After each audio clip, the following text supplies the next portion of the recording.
भागवत भगवान की है आरती, पापियों को पाप से है तारती। श्री भागवत भगवान की है आरती, पापियों को पाप से है तारती। श्री भागवत भगवान की है आरती,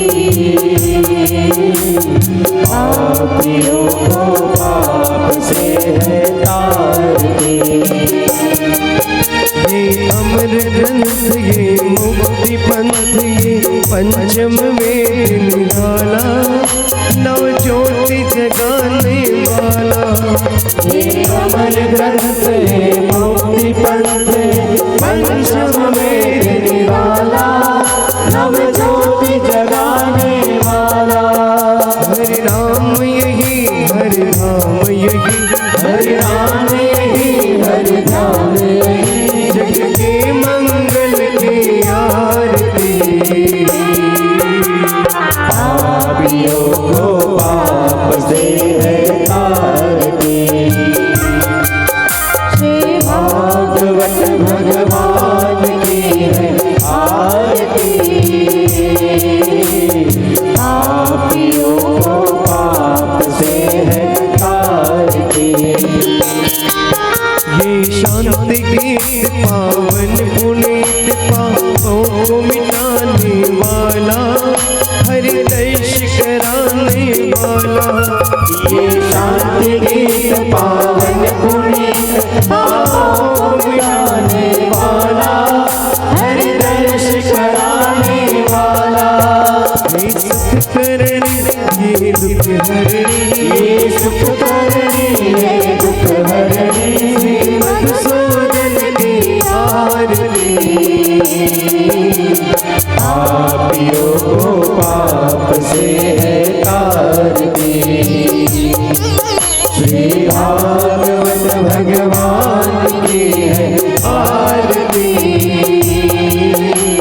पापियों को पाप से है तारती। ये मधुर बोल जगबंद खोल सन्मार्ग बताने वाला, बिगड़े को बनाने वाला। ये मधुर बोल जगपंथ को सन्मार्ग बताने वाला, बिगड़ी को बनाने वाला। श्री राम यही घनश्याम यही, श्री राम यही घनश्याम यही, प्रभु की महिमा की आरती, पापियों को पाप से है तारती। श्री भागवत भगवान की है आरती, पापियों को पाप से है तारती। ओम कर्पूर गौरम करुणावतारम, संसार सारम भुजगेन्द्रहारम, सदा वसन्तं हृदयारविन्दे, भवं भवानी सहितं नमामि। माता च पिता त्वमेव, माता च पिता त्वमेव, त्वमेव बन्धु च सखा त्वमेव, त्वमेव विद्या शरणं त्वमेव, त्वमेव सर्वं मम देवदेव, त्वमेव सर्वं मम देवदेव। अच्युतं केशवं राम नारायणं जानकी श्रीधरं माधवं गोपिका जानकी नायकं रामचन्द्रं। हरि राम हरि राम राम राम हरे हरे, हरे कृष्णा कृष्ण कृष्ण हरे हरे, हरे राम कृष्ण राम हरे हरे, हरे कृष्ण कृष्ण कृष्ण हरे हरे, हरे हरे कृष्ण राम राम हरे हरे, हरे कृष्ण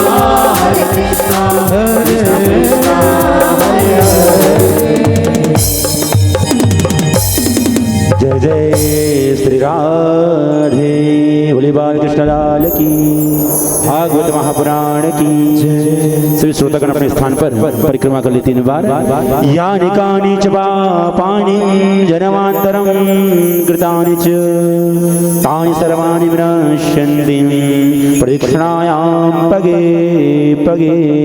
हम तुम्हारे पुराने पुजारी, हमसे पैदा करो मुरारी। वृंदावन के ओ बाके बिहारी, हमसे पैदा करो ना मुरारी। जिसकी पगड़ी सुंदर इतना सुंदर लागे बिहारी, इतना लागे प्यारा। गजरे की पगड़ी बांधे सुंदर आँखों वाला, इतना सुंदर लागे बिहारी, इतना लागे प्यारा। कानों में कुंडल सा है, सिर में और मुकुट बिराजे। सखियाँ पगली होती जब होठों पे बंसी बाजे। सखियाँ पगली होती जब होठों पे बंसी बाजे। हे चंदा ये सावरा तारे हैं ग्वालवाला, कितना सुंदर लागे बिहारी, कितना लागे प्यारा। गजरे की पगड़ी बांधे बाके बिहारी, गजरा रे मोटे मोटे ओए नजर ना लग जाए, ओए होए होए नजर ना लग जाए, ओए होए होए नजर ना लग जाए, ओए होए होए। बाके बिहारी, गजरा रे मोटे मोटे श्री कृष्ण गोविंद हरे मुरारी।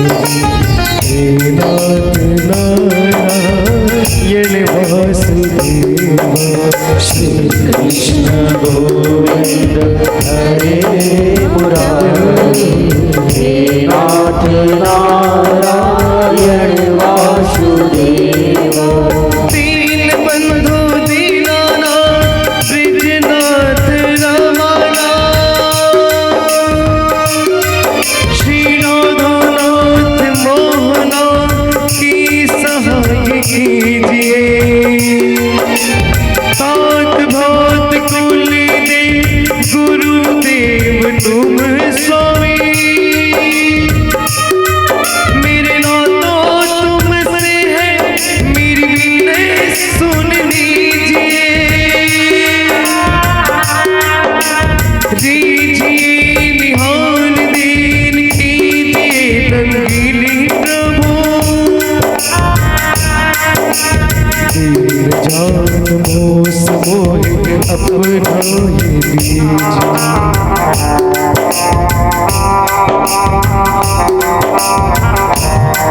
हो कीजिए कृपा कृपाल सावदेव हरे नाम।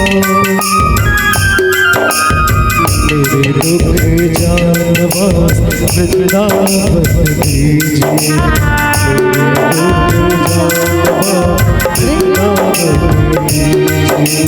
श्री कृष्ण गोविंद हरे मुरारी। हे नाथ नारायण वासुदेवा। श्री कृष्ण गोविंद हरे मुरारी। हे नाथ नारायण वासुदेवा।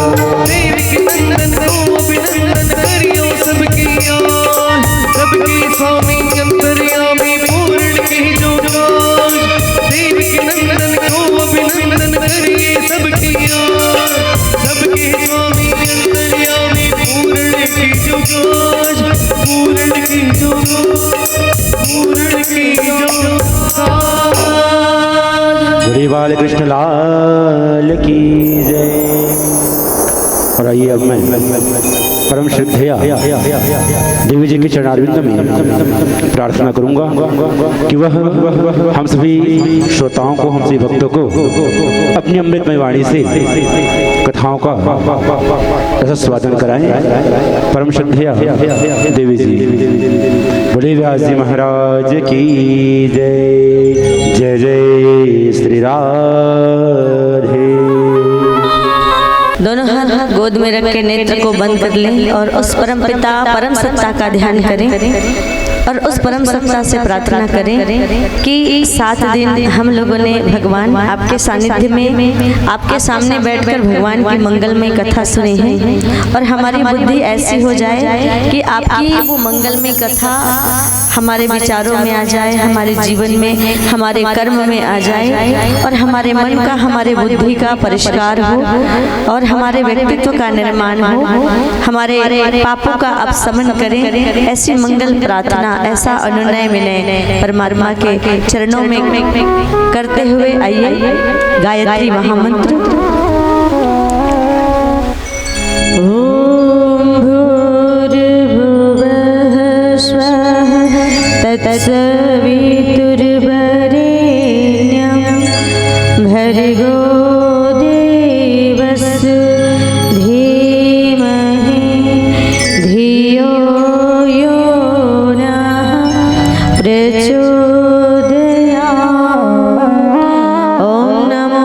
भगवते वासुदेवाय नमः। स्वस्ति श्री गणेशाय नमः। ओम श्री सरस्वत्यै नमः। ओम श्री गुरुभ्यो नमः। गुरुर्ब्रह्मा गुरुर्विष्णु गुरुर्देवो महेश्वरा गुरुर्साक्षात् परब्रह्मा तस्मै श्री गुरुवे नमः। मातृवत् लालयित्री च पितृवत् मार्गदर्शिका नमोऽस्तु गुरुसत्तायै श्रद्धा प्रज्ञायुता च वंशी विभूषितकरा नवनीरदाभा पीताम्बराद अरुणबिम्बं फलाधरोस्था पूर्णेन्दुसुन्दरमुखाद् अरविन्दनेत्रा कृष्णात् परं किमपि तत्त्वमहं न जाने। मुखं करोति वाचालं पङ्गुमलङ्घ्यते गिरिं यत्कृपातमहं वन्दे परमानन्दमाधवम्। सच्चिदानन्दरूपाय विश्वोत्पत्त्यादिहेतवे तापत्रयविनाशाय श्रीकृष्णाय वयं नमः। सर्वमङ्गलमाङ्गल्ये शिवे सर्वार्थसाधिके शरण्ये त्र्यम्बके गौरी नारायणे नमोस्तुते।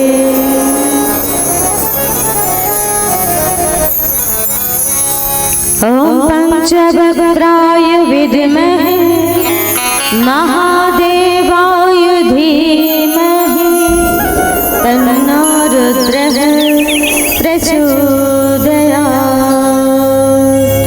ॐ अंजनीसुताय विद्महे वायुपुत्राय धीमहि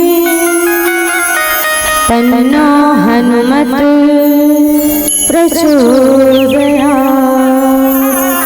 व्यासाय विष्णुरूपाय व्यासरूपाय विष्णवे नमो वै ब्रह्मणे निधिये वासिष्ठाय नमो नमः। अखिलेश्वर अकारण करुणा वरुणालय भक्त वांछित कल्पतरु तड़िद्युत श्री पीताम्बरधारी परम पिता परमात्मा भगवान श्री कृष्ण चंद्र की अमृतमयी कथा में पधारे सभी सत्य स्वरूपा माताओं बहनों देव तुल्य भाइयों, आप सभी को व्यासपीठ की ओर से श्रद्धा पूर्वक प्रणाम एवं नमस्कार। और 6 घाटों को पार करते हुए आज 7वां घाट विश्राम घाट की ओर हम अग्रसर हो रहे हैं। और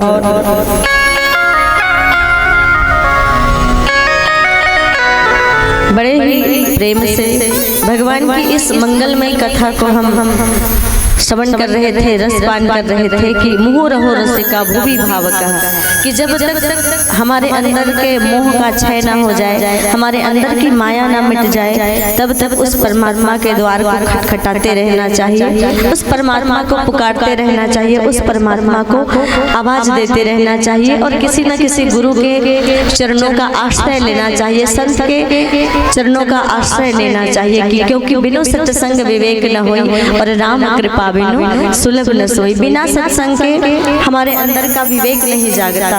विवेक हमारे अंदर है, ज्ञान भी हमारे अंदर है और सारी समस्याओं का जो जीवन में है उन समस्याओं का हल भी हमारे अंदर है। लेकिन हमारी बुद्धि माया में पड़ी रहने के कारण, जकड़ी रहने के कारण ऐसी नहीं होती कि हम परमार्थ का कार्य कर सके, आत्मक चिंतन करते हुए आत्मा के विकास के लिए, आत्मा के कल्याण के लिए कुछ कर पाए, ऐसी सबकी बुद्धि नहीं होती। और बहुत ही सुंदर साहू परिवार के द्वारा श्रीमद् भागवत ज्ञान यज्ञ सप्ताह का आयोजन अपने पितरों के कल्याण के लिए, अपने पितरों के मोक्ष के लिए कि अपने पूज्य पिताजी स्वर्गीय श्री अमृत लाल साहू जी, साथ ही अपनी माता के पावन और अन्य जितने भी उनके पूर्वज जो निर्वाण को प्राप्त हो गए हैं, जो इस संसार से चले गए हैं, उन सभी के मोक्ष की कामना कि उन सभी के पता नहीं, कोई तो ऐसा है जो 20 साल पहले चला गया है, पर क्या पता कि उन 20 साल पहले जाने वाले हमारे पूर्वज के कर्म की गति से उनको कौन सी योनि मिली और आज भी ना जाने अगर वो किसी योनि में है। तो शुरू दिन हमने प्रार्थना की थी कि ऐसे हमारे पूर्वज कि अगर किसी योनि में हो, 84 लाख की योनि होती है जिसमें एक मानव की 83,99,999 योनि और है, तो उन किसी भी योनि में अगर हमारे पूर्वज की आत्मा भटक रही हो या उनको शांति सद्गति नहीं मिली हो, तो उनका निर्वाण हो, उनका मोक्ष हो, उनकी सद्गति हो और भगवान उनको अपने चरणों में स्थान दे। आज यही प्रार्थना, ये तो हमारा पहला कर्तव्य है कि हम हमारे पूर्वजों के प्रति कृतज्ञ होते हुए हमारे परम आदरणीय भैया छोटू राम साहू जी, धर्मपत्नी श्रीमती मीना साहू जी, उनके बड़े ज्येष्ठ भ्राता, उनकी भाभियां और उनके अनुज और जितने उनके और पूरे परिवार सभी के आप सबके सहयोग से कि देखा कल नाम आया था कि किस प्रकार से किसी ने भंडारे की व्यवस्था देख ली, किसी ने सब्जी की देख ली, तो किसी ने और कुछ देख ली, कि सबका तन मन और धन यहाँ पे लगा हुआ है। और निश्चित ऐसा अगर बड़ा आयोजन होता है ना तो कहते हैं बूंद बूंद से घड़ा भरता है। और समस्त ग्रामवासी माताओं बहनों का भी बड़ा सहयोग है कि सभी यहाँ पर श्रोता बनकर आप आते हैं कि साज भी है, वक्ता भी है, लेकिन अगर श्रोता न रहे तो वैसे तो परीक्षित जी महाराज को श्री सुखदेव जी महाराज ने जब कथा सुनाई तो पहले सुखदेव जी परीक्षित को कथा सुनाने के भाव से बैठे, पर 25,000 संत और आ गए साथ में बिना निमंत्रण के कि हमारी आवाज जहाँ तक गई, लोग आए, निमंत्रण जिनको मिला, दूर से भी अनेक ग्रामों से भी लोग यहाँ पहुँचे और कथा श्रवण की। और सबसे पहली बात क्या है कि एक बार माता जी के मंदिर के सामने की जो पगडंडी थी, जो रास्ता जो माँ के मंदिर तक जाती थी, वो पगडंडी बड़े ही दुखी मन से भगवान से कहती है, माता रानी से कहती है कि हे माता रानी, ये लोग कितने सौभाग्यशाली हैं जो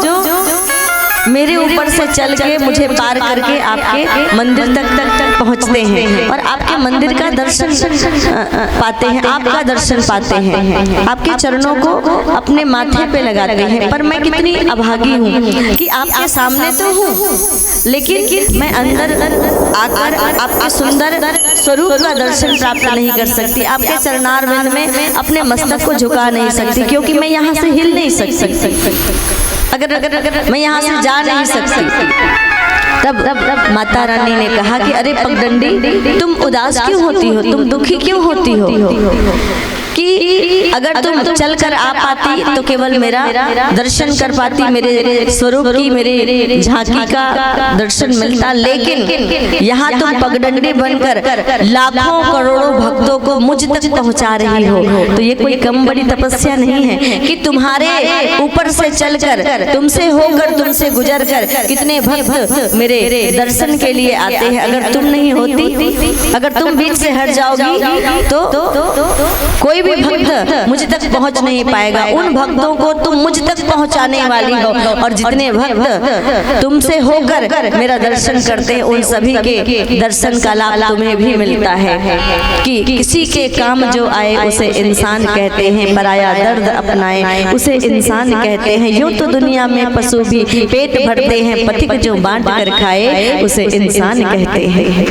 तो तुम दूसरों के लिए सेवा कर रही हो ना, मुझ तक पहुंचा रही हो, ये कम बड़ी सेवा नहीं है। उसी प्रकार आज ये साहू परिवार के द्वारा यही कार्य किया हुआ कि स्वयं का तो कल्याण, पितरों का तो कल्याण, पितरों के साथ समाज का भी कल्याण, कि इस परिवार के माध्यम से ये श्रीमद् भागवत ज्ञान यज्ञ सप्ताह का आयोजन हुआ, और इसके माध्यम से अनेकों भक्त इस दरबार में आए, इस दरबार से जुड़े, और इस दरबार से जुड़कर भगवान की उस मंगलमय कथा का रसपान किया, उनके गुणों की चर्चा सुनी, संतों का चरित्र, संतों के चरित्र का दर्शन पाया। और ये संतों का चरित्र हमें जीवन जीने की कला सिखाते हैं। तो ये ज्ञान दान को महादान कहा गया है। आपके माध्यम से निश्चित कहने वाले हम हैं, बोलने वाले हम हैं, पर माध्यम तो आप बने ना, कि आप ना नहीं बुलाते तो हम यहाँ आते क्या, बोलते क्या क्या क्या।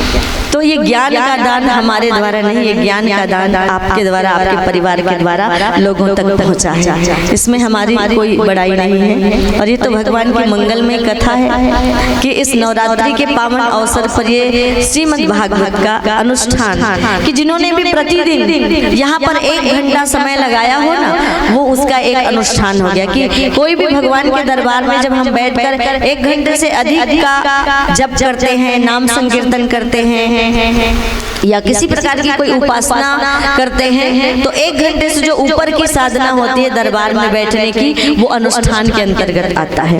और ये नवरात्रि में तो अनुष्ठानों का महानुष्ठान हो जाता है कि माता का, देव शक्तियों का द्वार खुला रहता है और कृपा बरसाते हुए चले जाते हैं। इसीलिए कोशिश रहती है ना, जीवन भर बैंक भर जाए, तिजोरी भर जाए। तो ये नवरात्रि में पूरी कोशिश करनी चाहिए कि हमारा जीवन क्या हो, हमारा जीवन भगवान के नाम रूपी धन से, कि पायो जी मैंने राम रतन धन पायो, पायो जी मैंने राम रतन धन पायो।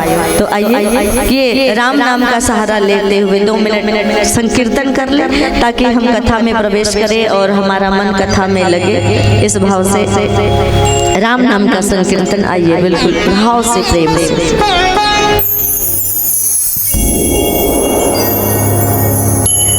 हरे राम राम राम हरे हरे, हरे राम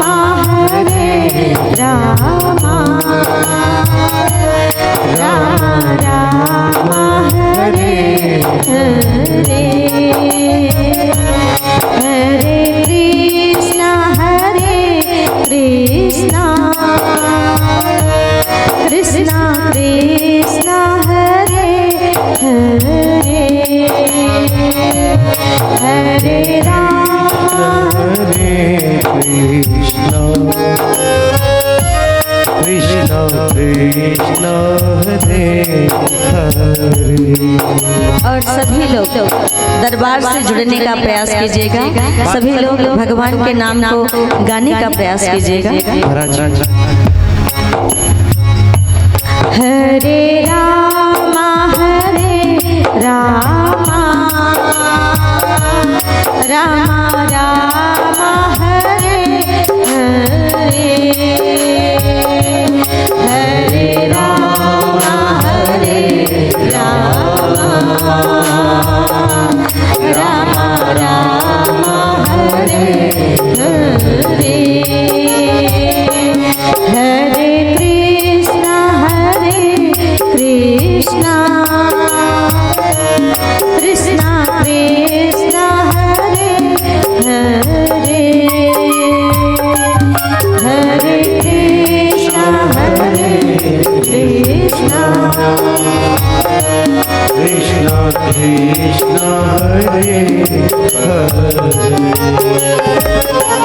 हरे कृष्णा कृष्णा कृष्णा कृष्णा हरे हरे, हरे कृष्णा कृष्णा कृष्णा कृष्णा हरे हरे,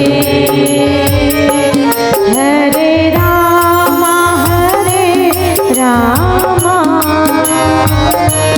रामा रामा हरे हरे, हरे रामा रामा रामा हरे हरे, हरे कृष्णा कृष्णा कृष्णा कृष्णा हरे हरे, हरे कृष्णा कृष्णा कृष्णा हरे हरे, हरे कृष्णा कृष्णा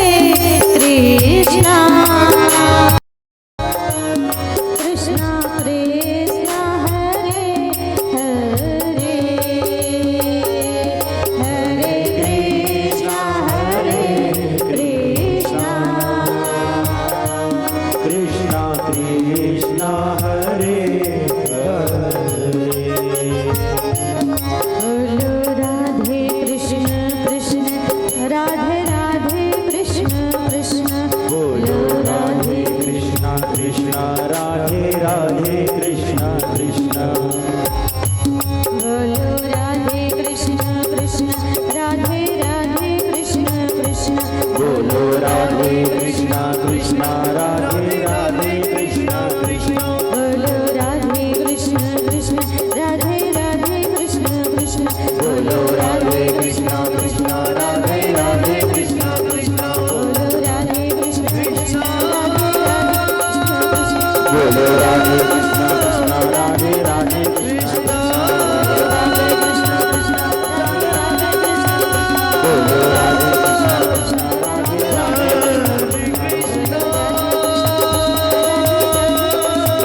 बोलो राधे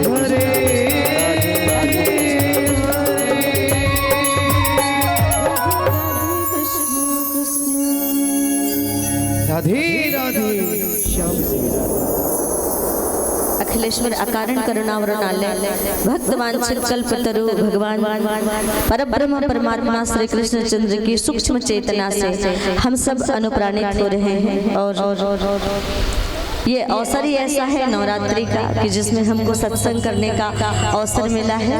लेकिन कहते हैं ये सत्संग नवरात्रि में जो मिला है, 9 दिन हमने साधना की और इस 9 के साथ रात्रि जुड़ी हुई है।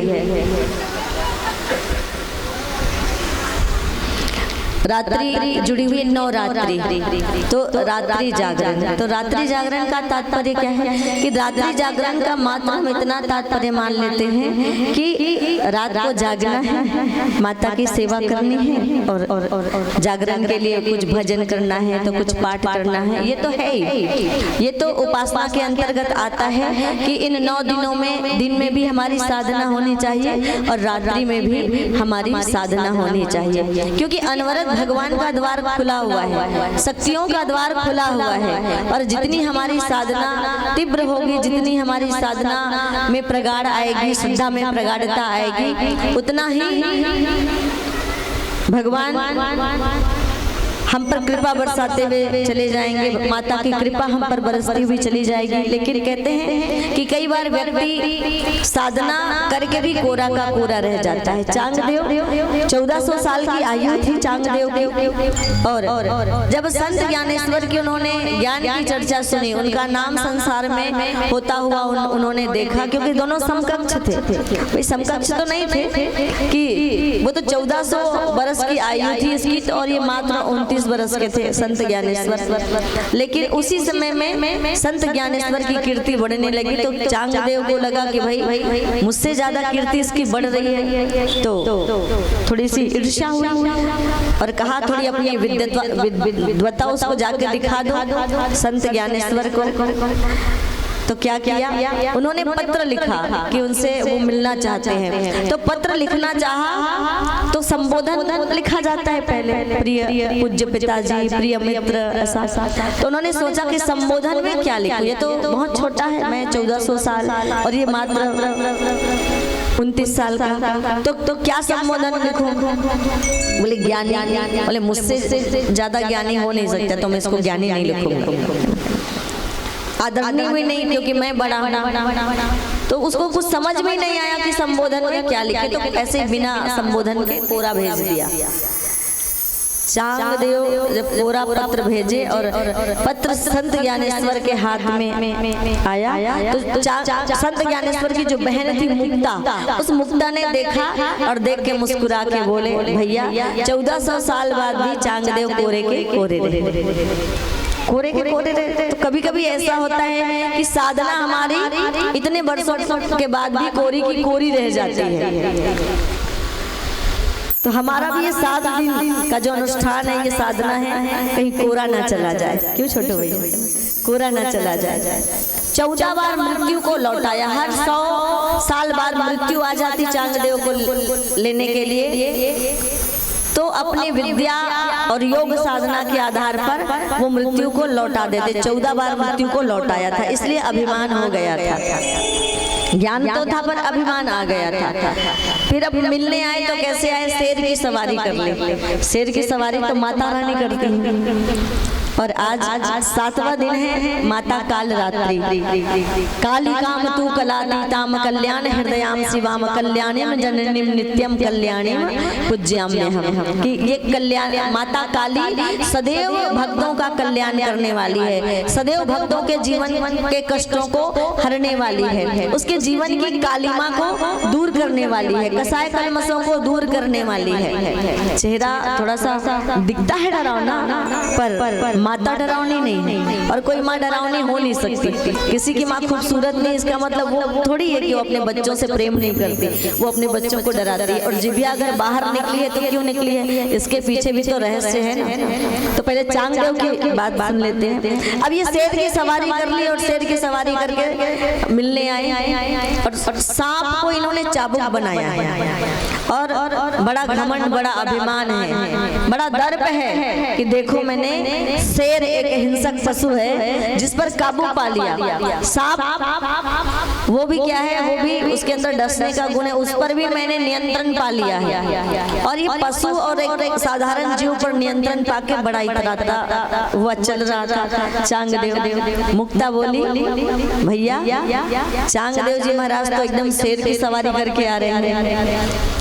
आप किस में सवार होके जाएंगे, किस में बैठकर जाएंगे उनका स्वागत करने के लिए। तो उस समय संत ज्ञानेश्वर एक पत्थर पर बैठे थे, एक शिला पर बैठे थे। उसी शिला को आदेश दिया तो उस शिला में प्राण आ गया, उस पत्थर में प्राण आ गया और पत्थर जो है वो चलायमान हो गई, पत्थर गतिमान हो गई। कि देखिए एक तरफ तो चलता फिरता जीव था केवल, वो तो सर्कस में भी आप लोगों ने सर्कस देखा होगा, सर्कस में भी शेर को काबू में करके वो सर्कस का जो मुखिया होता है वो शेर को नचाता है, जो करने को कहता है शेर वैसे करता है। तो इसमें कौन सी बड़ी बात है कि किसी जीव पर काबू पा लिया, पत्थर में प्राण आ गए एक संत के कहने पर। तो क्या परमात्मा भगवान कृष्ण के कहने पर घंटी बात नहीं मानेगी? बताइए, घंटी से कहा था बिल्कुल नहीं बजोगी तो बजी क्या? और भगवान को भोग कराने के लिए घंटी भगवान की बातों को ध्यान में नहीं रखा कि भगवान अगर मैं बजूंगी नहीं तो आप भोग कैसे पाएंगे। ये भाव था उस घंटी का।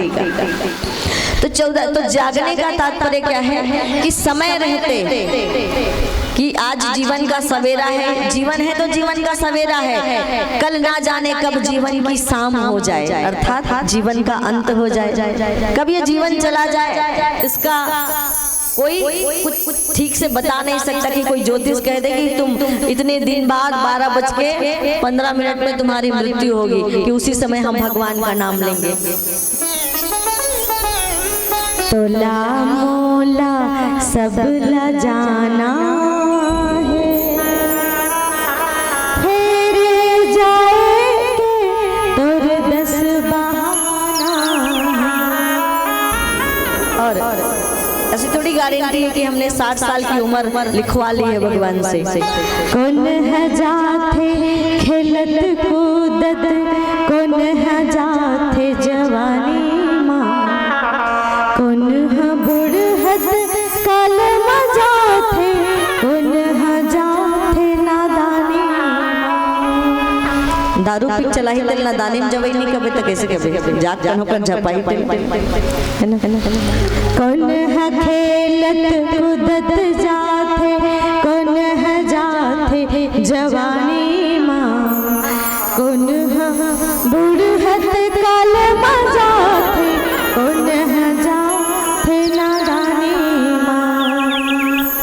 तोला मोला सब ला जाना है, फिर जाएंगे तोर 10 बहाना। जाने के तो कई बहाने, कोई बचपने में ही चला जाता है, कोई जवानी में चला जाता है, तो वो बड़े सौभाग्यशाली होते हैं वो लोग जो बुढ़ापा तक जीवन जीते हैं। अब तो आयु घटती चली जा रही है कि निश्चित हर युग में 10% आयु कम हो गई। सतयुग में 1 लाख बरस की आयु मानव की रहती थी, त्रेता में 10,000 हो गई, द्वापर में 1,000 हो गई और कलयुग में 100 हो गई। अब तो इसी कलयुग में खाना पीना सब ऐसा हो गया है, उठना बैठना की 50 तक सिमट रहे हैं लोग, 60 तक सिमट रहे हैं लोग। तो जागने का 9 दिन नवरात्रि में जागने का तात्पर्य क्या है कि जीवन में अभी सवेरा है तो जाग जाइए, कि ना जाने जीवन की कब शाम हो जाए। तो अपने कर्तव्यों के प्रति अगर कोई जागरूक हो जाता है, अपने उद्देश्यों के प्रति और अपने लक्ष्य के प्रति अगर कोई व्यक्ति जागरूक हो जाता है, तब उसे कहते हैं असली जागना। कोई रात में तो जागने का काम चोर भी करता है, तो साधना कहेंगे क्या? चोर भी रात में जागता है, दिन में सोता है, रात में जागता है। कि रात्रि जागरण का तात्पर्य केवल अगर जागना है तो रात में तो डाकू भी जागते हैं, रात में तो चौकीदार भी जागता है कॉलोनी का कि कहीं ऑफिस का दफ्तर का। तो उसके जागने का और जीवन के उद्देश्यों के प्रति जागरूक होने का दोनों में जमीन आसमान का अंतर है। कि ये हमें बोध हो जाए, इस बात का हमें ज्ञान हो जाए कि जो सुर दुर्लभ जीवन मिला है वो क्यों मिला है, इसका लक्ष्य क्या है, इसका अगर हमें बोध हो जाए, अपनी आत्मा का व्यक्ति को बोध हो जाए। गीता 18वां अध्याय अर्जुन को जब भगवान ने गीता दी और गीता दी तो ज्ञान मार्ग बताया, भक्ति मार्ग बताई, कर्म मार्ग बताया, उपासना साधना आराधना बताई और सात्विक और राजसिक और तामसिक ये तीन प्रवृत्तियां बताई है ना। राजसिक और तामसिक सात्विक ये तीन गुण बताए, चर अचर बताया, क्षर अक्षर बताया, सब ज्ञान कराया। और सब ज्ञान कराने के बाद आखिरी में पूछा, बताओ अर्जुन अब क्या तुम्हें मेरी बात समझ में आई? अर्जुन ने क्या कहा? ज्ञान के अंतिम पड़ाव में जब भगवान पहुंचे तब अर्जुन से प्रश्न किया कि अर्जुन मेरी बात समझ में आई? मैं भी पूछूंगी आज 7वां दिन। तब अर्जुन ने कहा, हाँ भगवान, नष्टो मोहा स्मृतिर्लब्धा त्वत्प्रसादान् मयाच्युतः और स्थितो अस्मि गत संदेह करिष्ये वचनम तव। बहुत महत्वपूर्ण लाइन है कि नष्टो मोहा स्मृतिर्लब्धा। हाँ भगवान, आपने जो मुझे ज्ञान दिया उस ज्ञान के माध्यम से अब मेरी स्मृति लौट आई है। नष्टो मोहा, मेरे अंदर का, केवल इसी शब्द नष्टो मोहा मतलब मेरे अंदर का अब मोह जो है वो नष्ट हो गया है। क्योंकि सामने देखा पितामह है और दादा परदादा सखा बंधु सबको खड़े देखकर कहा, मुखम चा परिशुष्यति, मेरा मुख सूखा जा रहा है, शरीर रोमांचित हो रहा है, धनुष बाण रख दिया, युद्ध नहीं लड़ सकता। भगवान ने समझाया, असोच्यान्यन्म सोचस्त्वम अर्जुन, तुम उसके लिए शोक कर रहे हो जो शोक करने के योग्य नहीं है। और जब ज्ञान दिया तो अब कह रहे हैं अर्जुन कि नष्टो मोहा, मेरे अंदर का मोह नष्ट हो गया है और मेरी स्मृति लौट आई है। तो क्या अब तक याददाश्त नहीं थी? अपने आपको नहीं पहचान रहा था अर्जुन? जो कह रहा है कि मेरी स्मृति लौट आई है। नष्टो मोहा स्मृतिर्लब्धा, लब्ध माने प्राप्त करना। मैंने अपनी स्मृति को प्राप्त कर लिया है, अपने आप को जान लिया है कि मैं शरीर नहीं हूँ, मैं चिन्मयी आत्मा हूँ। नैनम छन्दन्ति शस्त्राणि नैनम दहति पावकः न चैनम क्लेदन्यतापो न शोष्यति मारुता। इसका ज्ञान मुझे हो गया है कि मैं शरीर नहीं हूँ, मैं आत्मा हूँ। ये शरीर निर्वहन के लिए है और इस जीवन में रहकर निश्चित हम सब की बहुत ज्यादा जिम्मेदारी है, जवाबदारी है, घर है, परिवार है, बहुत सारे काम करने हैं। लेकिन उस सब के बाद सबसे पहला हमारा लक्ष्य क्या है? अपने आप को पहचानना, अपने आप को जानना।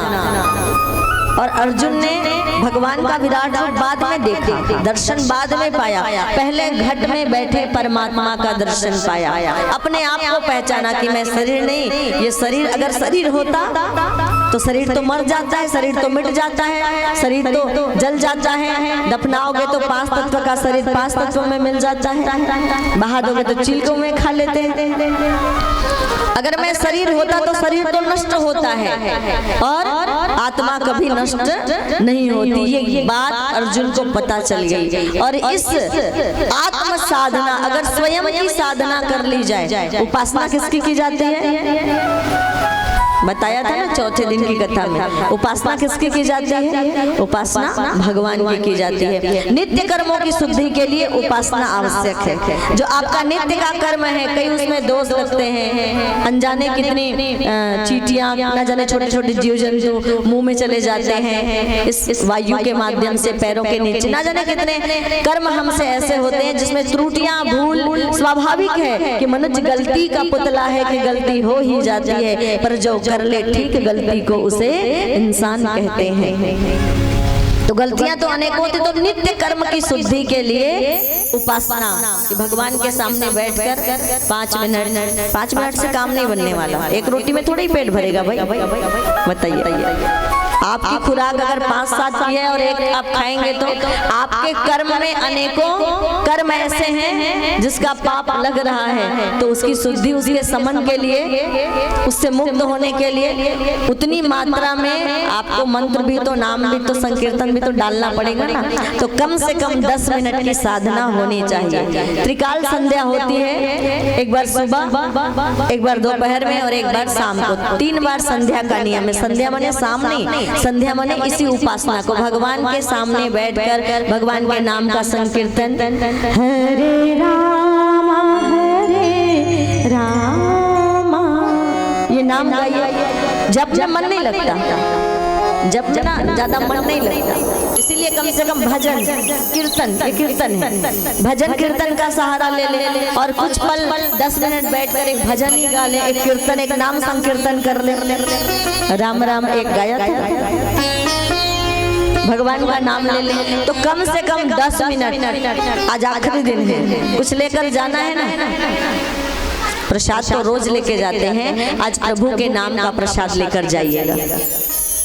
एक संकल्प आज ले लीजिएगा कि भगवान जैसे भी हो, सुबह समय ना मिले तो दोपहर में, दोपहर समय ना मिले तो सब काम निपटा के रात्रि में अर्थात जब ऑफिस से आए हमारे भैया, खेत से आए, काम से आए, तो भोजन करने से पहले कम से कम 10 मिनट परमात्मा के सामने बैठ जाए। अब ये तो नहीं कह सकते 10 बजे भी आए ना तो कम से कम 5 मिनट परमात्मा के सामने बैठ जाए। जरूरी नहीं अगरबत्ती जलाओ, आप जरूरी नहीं आप दीपक जलाओ, बस खाली मन से आप परमात्मा के सामने बैठ जाइए और कुछ घड़ी बैठकर अपने दिन भर के किए हुए कर्मों का चिंतन करते हुए प्रार्थना करें कि आज के मेरे कर्म में अगर मुझसे कोई त्रुटि हो, भूल हो तो क्षमा करना भगवान। किसी का दिल दुखाया हो मैंने मन वचन कर्म से, तो मैं उनसे मन ही मन वहीं पर माफी मांग लीजिए। सामने वाले से भले न मांगे, मन ही मन भगवान से कह दीजिए। भगवान के सामने बिल्कुल बालक बनकर, जैसे एक बालक अपनी माँ से सारी बात कह देता है, सारी पोल खोल के रख देता है माँ के सामने, छोटा बच्चा, उसके सामने किसी की बुराई करोगे ना तो वो भी उसको भी जाके बता देगा। क्योंकि बालक क्या होता है, बालक के मन में ना कोई ईर्ष्या, ना कोई द्वेष, ना कोई काम, ना कोई क्रोध, ऐसा नहीं कि उसको लड़ाना होता है, बस वो अबोध होता है और वो सच कहता है, वो सच कहता है। इसीलिए तो बच्चे को भगवान का रूप कहा जाता है। बच्चे मन के सच्चे, सारी जग के आंखों के तारे, कहते हैं ना, बच्चे मन के सच्चे होते हैं, कोई छल कपट नहीं होता। इसीलिए जाके उसको नहीं पता मेरी माँ ने कहा है तो नहीं बताना, ये थोड़ी पता है उसको, बस बता देता है बच्चा।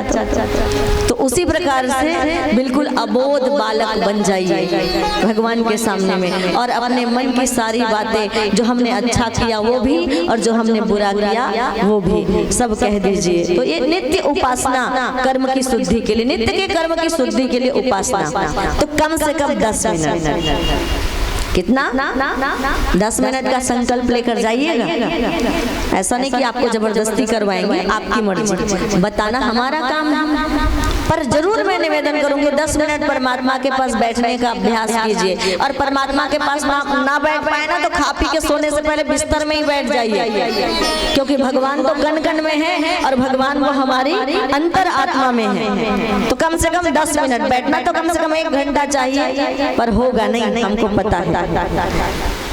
आधा घंटा भी कहेंगे तो मुश्किल है, इसलिए जो हो पाए कम से कम शुरुआत तो करें। आप 5 नाम लेकर तो शुरुआत करें, 5 मंत्र से तो शुरुआत करें।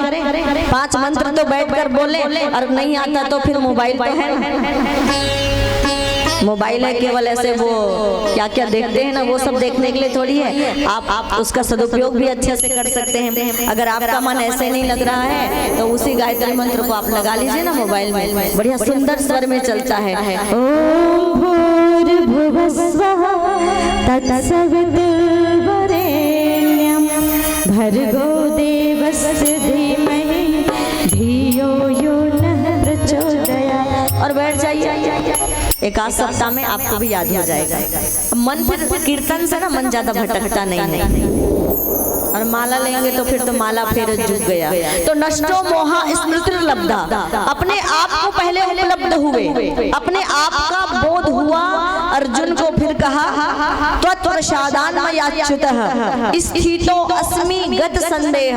अब मेरे मन का जितना संदेह संशय सब चला गया है और मैं स्वयं में स्थित हो गया हूँ, स्वयं में स्थित हो गया हूँ। और करिष्ये वचनम तव, कि आपने अब जो जो कहा, ये नहीं कहा कि आपने जो जो किया, करिष्ये वचनम तव, आपने जो जो वचन कहे हैं प्रभु, अब मैं उसको करने के लिए तैयार हूँ। श्री सुखदेव जी महाराज जब नवम स्कंद की कथा सुना रहे थे परीक्षित को, तो उसमें राम जन्म की कथा थी संक्षिप्त में। तब क्या कहा कि परीक्षित, मानव चरित्र से जुड़े दो महान अवतार परमात्मा का, बाकी तो सब क्षणिक थे। नरसिंह आए और हिरण्यकश्यप को मारा चले गए, बारह आए हिरण्याक्ष को मारा चले गए। मत्स्य भगवान आए और धरती की रक्षा की बीज रूप में और चले गए। तो ये भगवान दो लीलाएं ऐसी है जो मानव जीवन से जुड़ी रही है और बरसों इस धरती पर रहे और लीला की। उसमें है एक प्रभु राम का अवतार और दूसरा प्रभु कृष्ण का अवतार। ये दोनों मानव जीवन से जुड़े रहे। और एक जो बात कही उन्होंने कि राम ने जो जीवन में किया है उसे करने का प्रयास करो। रामचरितमानस रामायण प्रयोग शास्त्र है। प्रयोग मतलब राम ने जो जीवन में प्रयोग किया ना, राम ने, लक्ष्मण ने, भरत ने, शत्रुघ्न ने, जो भी जिनने भी, उन सबको जीवन में अपनाओ। क्योंकि हमने सुना है कि सबका चरित्र उज्जवल था। कैकेयी का भी चरित्र कितना उज्जवल था कि अपने यश का, अपनी कीर्ति का दान कर दिया कैकेयी ने। सुमित्रा ने भी कह दिया, जा बेटा जा, सुला के सोना, खा के खाना, उठने से पहले जाग जाना, स्वप्न में भी प्रभु राम के लिए गलत विचार मत लाना। तो कहा कि स्वप्न का तो कोई भरोसा नहीं, सुना ना आपने, स्वप्न का तो कोई भरोसा नहीं, इसलिए प्रतिज्ञा ले ली, माँ आपके चरणों की सौगंध है, मुझे 14 साल वन में मैं सोऊंगा नहीं। इसीलिए ऐसा उसके चरित्र को इसलिए प्रयोग शास्त्र कहा रामचरितमानस को। राम ने, भरत ने, शत्रुघ्न ने, लक्ष्मण ने, सीता ने, कौशल्या ने जो किया है उनके गुणों का चिंतन करें और गुणों का चिंतन करके उनको अपने आचरण में ढालने का, उतारने का, उसके अनुरूप बनने का प्रयास करें। अरे पूरा नहीं बन पाएंगे, हमको भी पता है, हम कहने वाले भी नहीं बन पाएंगे ना आप सुनने वाले बन पाएंगे, पर एक मात्र अंश मात्र भी अगर जीवन में उतर जाए ना तो जीवन का कल्याण हो जाए, परिवार स्वर्ग बन जाए और धरती पर फिर से एक बार राम राज्य आ जाए। केवल झंडा लगा देने से थोड़े ही राम राज्य आ जाएगा भाई, कि घर में भगवा लगा है और झंडा लगा दिया घर में, एक दिन कहा तो हमने झंडा लगा दिया, उससे थोड़ी देश के प्रति प्रेम आ जाएगा, कुछ करना भी तो पड़ेगा ना। तो राम ने जो किया उसे जीवन में करे और कृष्ण ने जो कहा उसे जीवन में करे। अगर कृष्ण 7 दिन में पूतनाल मार दी से हमारे मारे सबको का 7 दिन में पूतनाल मार दी से 6 महीना में सप्ता 16 साल भर में तृणावर्तला अघासुर बकासुर 11 वर्ष 55 दिन में कंसला मार दी से। तो करे सबको करसन कालिया नाग का दहन, गोवर्धन पर्वत धारण कर लिया, गिरिराज 7.5 वर्ष में गिरिराज धारण कर लिया, तो होगा क्या। इसलिए राम ने जो किया है उसे करने का और कृष्ण ने जो कहा है उसे करने का। करिष्ये वचनम तव, ये होना चाहिए। तो अपने लक्ष्य के प्रति बोध का आ जाना कि हमारे जीवन का ये सुर दुर्लभ जीवन है, तो इस सुर दुर्लभ जीवन का लक्ष्य क्या है। फिर से एक बार दोहरा रही हूँ मैं कि जीवन के सभी कार्यों को करते हुए, सभी जिम्मेदारी को निभाकर, कर्तव्यों को निभाते हुए अपने आप को जानकर, पहचानकर परमात्मा की प्राप्ति हर एक मानव का लक्ष्य होता है। स्वयं को नर से नारायण बना देना हर एक व्यक्ति का लक्ष्य होता है। ये हमारा इसलिए सुदुर्लभ जीवन मिला है कि किसी योनि में कथा होती है क्या कि हाथियों ने कथा कराई है, चलो जाके सुनते हैं। सुना है कि सिंहों ने कथा कराई है कि उन्होंने मंदिर बनवाया है, कि उनका पूजन भजन चलता है, कि उनको उपासना के लिए कही जाती है। कोई और योनि नहीं है जिसमें अपने आने वाले जीवन को संवारा सुधारा जा सकता है। कोई ऐसी योनि नहीं है जिसमें हम अपने रहकर भाग्य का निर्माण कर सकते हैं और निष्कामन और मोक्ष की ओर बढ़ सकते हैं, नर से नारायण बनने की ओर बढ़ सकते हैं। केवल ये मात्र मानव योनि है। इसीलिए कहा कि 2 चीजें जीवन में बड़े भाग्य से मिलती है, पहला है नर्तन और दूसरा है सत्संग। क्योंकि नर्तन मिला और सत्संग नहीं मिला तो बुद्धि बिगड़ जाती है। तो जागने का नाम जीवन में कैसे, जीवन में अपने उद्देश्यों के प्रति जागने का नाम जागरण कहलाता है। याद रखिएगा, ये जागरण कहलाता है कि ये मनुष्य का जीवन क्यों मिला है, कि आदमी का जीवन ये जानकर सरल हो जाए, सुगम हो जाए और अपने लक्ष्य तक वो बड़ी आसानी से पहुंच जाए। और बहुत सुंदर कथा आप लोगों ने श्रवण की है। कल रुक्मणी मैया का मंगल परिणय हुआ और सब कुछ जो होता है इस संसार में वो केवल कथा में केवल भाव जगत की यात्रा होती है कि भाव से आपको भोजन कराना है, भाव से आपको भोग लगाना है कि नहीं तो भोग तो लगाया है हम ही चढ़ाते हैं और हम ही वापस उठा के ले जाते हैं। फिर भगवान को मिलता क्या है कि ये नारियल तो रखा है, ये केला तो रखा है, फिर मिलता क्या है, चढ़ाने का मतलब क्या है, जब उठा के हमें ही खाना है। तो भगवान इस सामग्री जो भी आप पत्र पुष्प जो भी आप समर्पित करते हैं, जो भी वस्तु आप समर्पित करते हैं वो अपनी भावनाओं को प्रकट करने का, अपनी श्रद्धा को और अपने समर्पण को प्रकट करने का एकमात्र साधन है। निश्चित ये सामग्री यही रहती है, पर उस सामग्री के साथ जो हमारे खिलाने का भाव है उस भाव से भगवान भोजन को स्वीकार करते हैं। मेरे राम आइए घनश्याम आइए, मेरे भोजन का भोग लगाइए। उस श्रद्धा को उस भक्ति को भगवान स्वीकार करते हैं। ये दुकान में नारियल और बाजार में केला होता है, इलायची दाना होता है, पर जब ये भगवान के द्वार पे चढ़ जाता है तो इसका नाम बदल जाता है, ये प्रसाद हो जाता है। दुकान में जाके मांगू दे दुकान वाला भैया दे प्रसाद, तब मैं कहाँ प्रसाद दूंगा, जान महाराज ला मांगू कहीं। प्रेम से बोलिएगा राधे राधे। और यहाँ पंडित जी से कहेंगे इलायची दाना दे रहे थे महाराज, तो इलायची दाना तो एतिकला नहीं दे, वो ओढ़ार के दी, नरियर मांगबे ते करके नहीं दे, वो तिकला दी, और प्रसाद कबे तो ये करके दे। तो अगर कोई वस्तु भगवान के चरणों में समर्पित हो जाए वो प्रसाद बन जाता है, और प्रसाद को अगर कोई व्यक्ति श्रद्धा पूर्वक ग्रहण करता है तो उसके अंदर संस्कार आता है, उसके पापों का शमन होता है, मन सुधरता है। मन कैसे, अब प्रसाद खाने से मन कैसे सुधरेगा कि परमात्मा के दरबार में चढ़ गया है, जैसा खाए अन्न वैसा बने मन। इसमें बहुत बड़ा वैज्ञानिक सिद्धांत है कि अन्न जैसा खाएंगे वैसा मन बनेगा। इसलिए कपिल भगवान ने कहा अहम सर्वेषु भूतेषु भूतात्मावस्थिता सदा, जीवों को मार के मत खाओ, क्योंकि जीवों को मार के खाओगे तो तुम्हारी तामसिक वृत्तियां बढ़ेंगी, क्रोध बढ़ेगा, आसुरी प्रवृत्तियां बढ़ेगी और तुम इंसान नहीं असुर बन जाओगे। असुर बन जाओगे अगर खाओगे, और असुर तो बन गए हैं। गुस्सा क्रोध बढ़ रहा है कि नहीं बढ़ रहा है? और ऐसे भी जीवों को मार के खाना या तो जानवरों का काम है या असुरों का काम है, इंसानों का काम तो है नहीं। अब देख लो आप किस श्रेणी में आते हो, उसको आप खुद देख लो, हम क्या कहेंगे। आप किस श्रेणी के और किस स्तर के हैं? शरीर तो इंसान का मिला है, पर पशुवत जीवन है कि असुरी प्रवृत्तियां हैं, असुर का जीवन है, ये आपको खुद को तय करना है। कोई दूसरा कहेगा तो डंडा लेके पीछे पड़ जाओगे आप लोग, है ना। और भला कोई दूसरा कहे भी क्यों।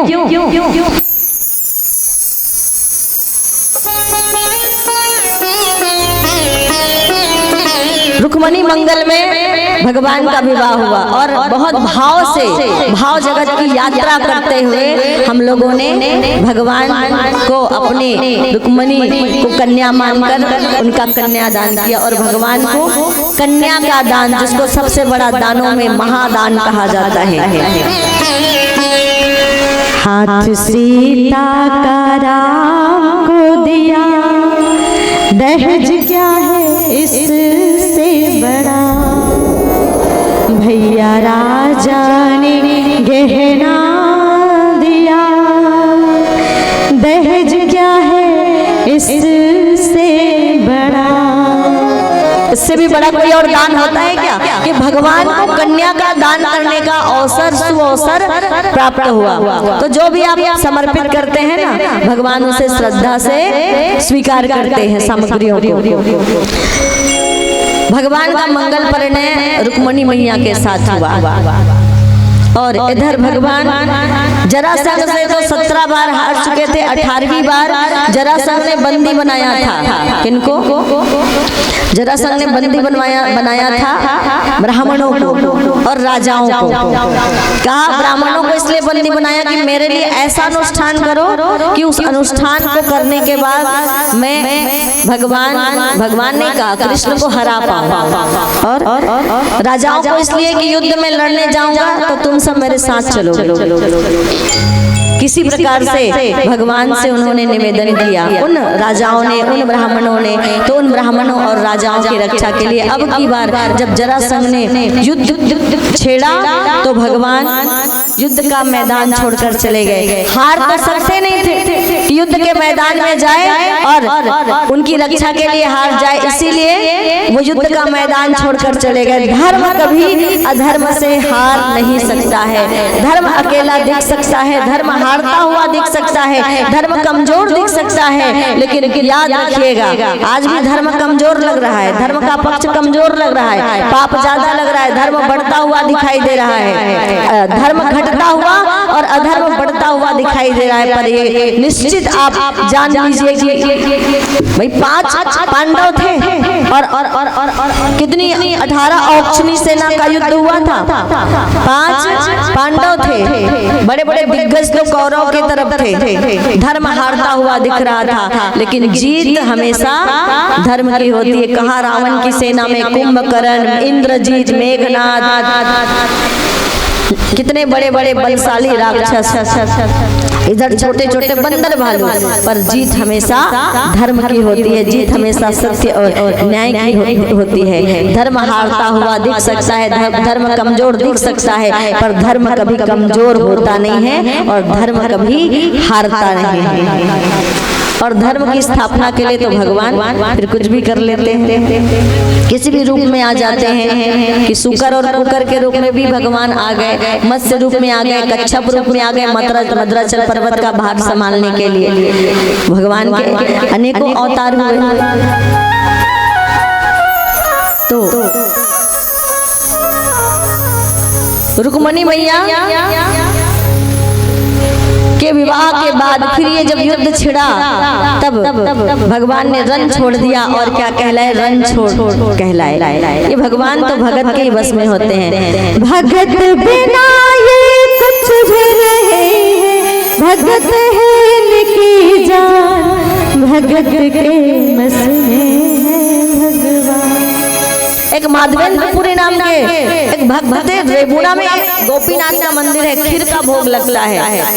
प्रसादी देखी तो माधवेंद्रपुरी के अंदर भाव आया कि आज एक कटोरी खीर भर के रख खा लेता। तो भगवान ने जब पुजारी जी ने भोग लगाया तो एक कटोरी खीर अपनी मूर्ति के पीछे छिपा दी। अब ये माधवेंद्रपुरी रोने लगा, अरे मैं कैसा भक्त हूँ, निष्काम भक्ति कर रहा था और मन में खीर के लिए लालच आ गया, रो रहा था, पश्चाताप कर रहा था। तब पुजारी जी को स्वप्न आया कि अरे पुजारी जी, मेरा भक्त सीढ़ियों में बैठ के रो रहा है, आज उन्होंने इच्छा प्रकट की खीर खाने की, तो आप जब ने भोग लगाया आपने, और भोग लगा के पंडित जी क्या करते हैं, पर्दा मंदिर का बंद करते हैं, और जब मंदिर का पर्दा बंद किया तब मैंने एक कटोरी खीर अपने भक्त के लिए छुपा दी कि तुम सारा बांट न दो, जाओ। और स्वप्न में देखी हुई बात को जानने के लिए पुजारी जी आधी रात को लालटेन लेके मंदिर आए तो देखा सच में उस गोपीनाथ भगवान की मूर्ति के पीछे एक कटोरी खीर रखी थी। सीढ़ी में माधवेंद्रपुरी बैठ के पश्चाताप करके रो रहा था, कैसा भक्त मेरे अंदर लालच आ गया, वो भी भगवान के प्रसाद के लिए। और तब स्वप्न का रहस्य बताते हुए उस पुजारी जी ने माधवेंद्रपुरी को वो खीर खिलाई। तो तब से उस गोपीनाथ मंदिर में भगवान का नाम क्या पड़ गया, खीर चोरा गोपीनाथ। बोले खीर चोरा गोपीनाथ की। तो अगर कोई भक्त बड़ी श्रद्धा से भगवान को पुकारे ना तो भगवान खींचे चले आते हैं। कमवा दयालु शरणम ब्रजेम, पूतना को माता की गति देने वाले ये दयालु भगवान भक्तों के बुलावे पर नंगे पांव कि करी गज ने पुकार श्याम, नंगे पांव धावे है। चप्पल पहन के नहीं भागी भगवान है, जब सुदामा जब गजेंद्र पुकार श्याम नंगे पांव धावे है, नंगे पांव चल कर गए थे। आइए भजन सुन लेते हैं, फिर आगे कथा में बढ़ेंगे। छोटी छोटी गैया छोटे छोटे छोटो सो मेरो मदन गोपाल।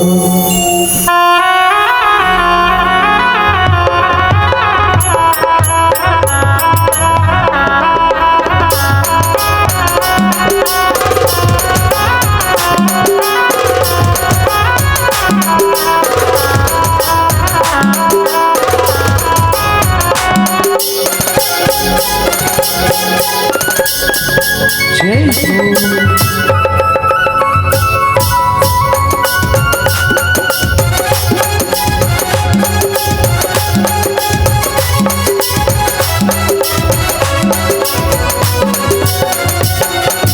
छोटी छोटी गैया छोटे छोटे ग्वाल, छोटी छोटी गैया छोटे छोटे ग्वाल, छोटो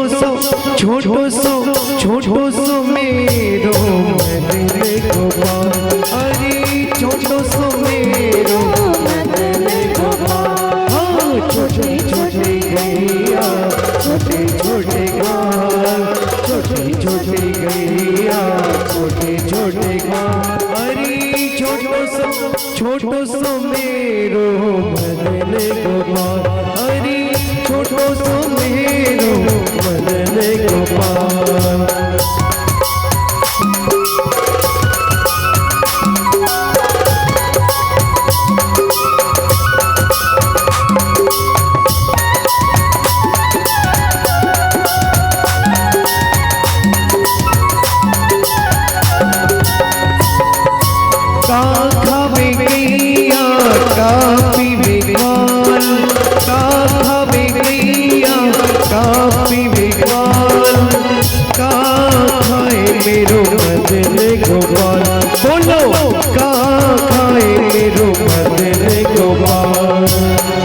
देखिए साहू भैया की तरफ से इनाम भी है, यजमान परिवार की तरफ से प्रश्न है। का खावे गैया का पीवे ग्वाल और का खाए मेरो मदन गोपाल। कोई भी लड़का मन, छोटे लड़का मन जो जवाब देना चाहते जल्दी आओ बताओ और इनाम ले जाओ। का खावे गैया बताओ, का खाए घास खावे गैया और का पीवे ग्वाल,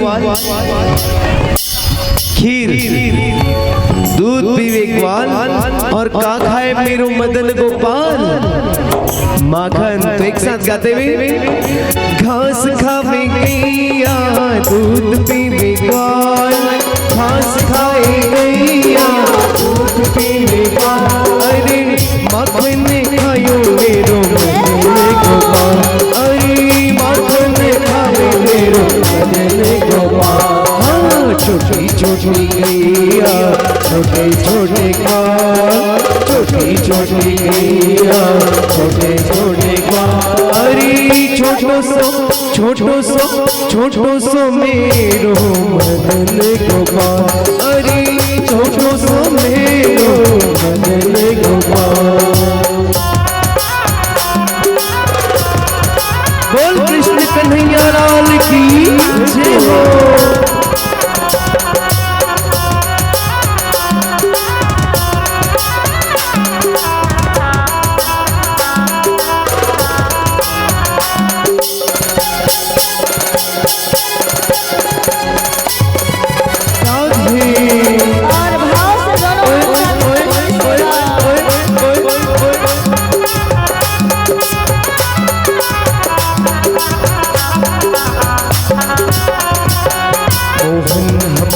गलियों में आया ना करो, मोहन हमारी गलियों से तुम आया ना करो, जादू भरी बांसुरी बजाया ना करो, श्याम जादू भरी बांसुरी बजाया ना करो, मोहन हमारी गलियों में आया ना करो, मोहन हमारी गलियों में आया ना करो, जादू भरी बांसुरी बजाया ना करो, श्याम जादू भरी बांसुरी बजाया ना करो।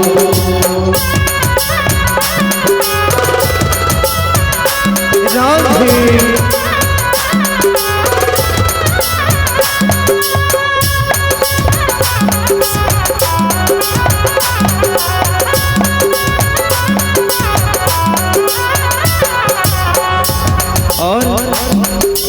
कैसी कैसी गैया कैसे कैसे ग्वाल, ध्यान से सुनेगा और बताइएगा।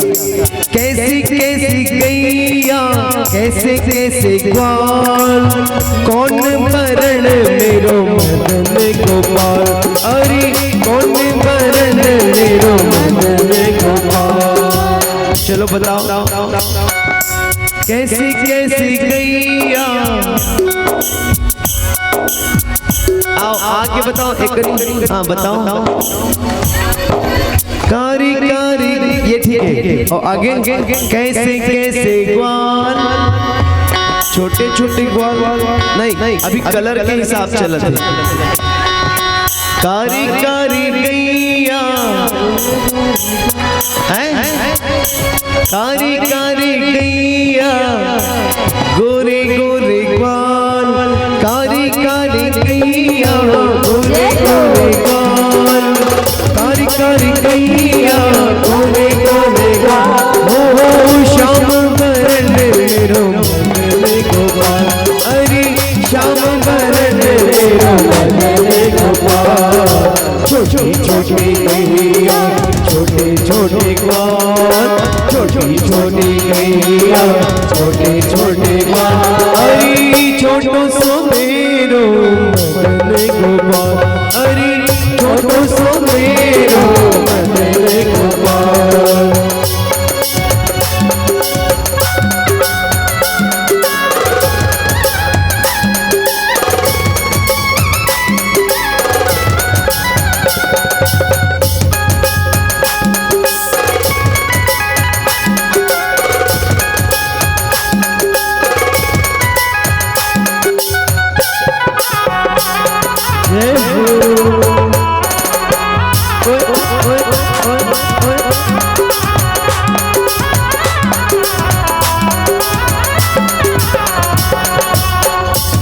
और अब बताना है कैसी कैसी सखियां, कौन सो है बाग, कैसी कैसी सखियां, कौन सो है बाग, कार जावे मेरो मदन गोपाल, अरे कार जावे मेरो मदन गोपाल।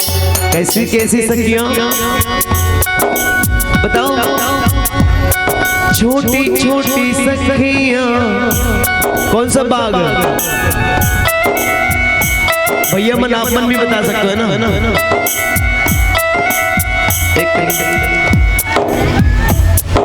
कौन से बाग है?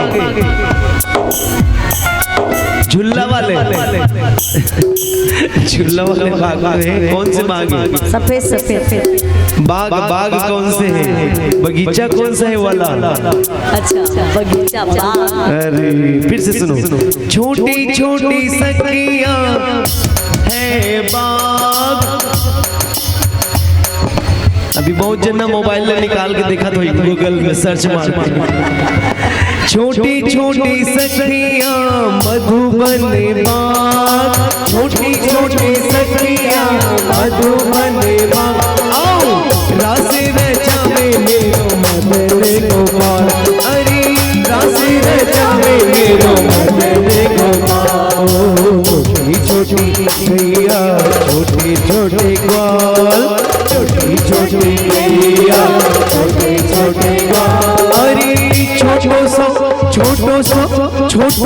मेरो मदन गोपाल, अरे छोटो सो मेरो मदन गोपाल, अरे छोटो सो मेरो।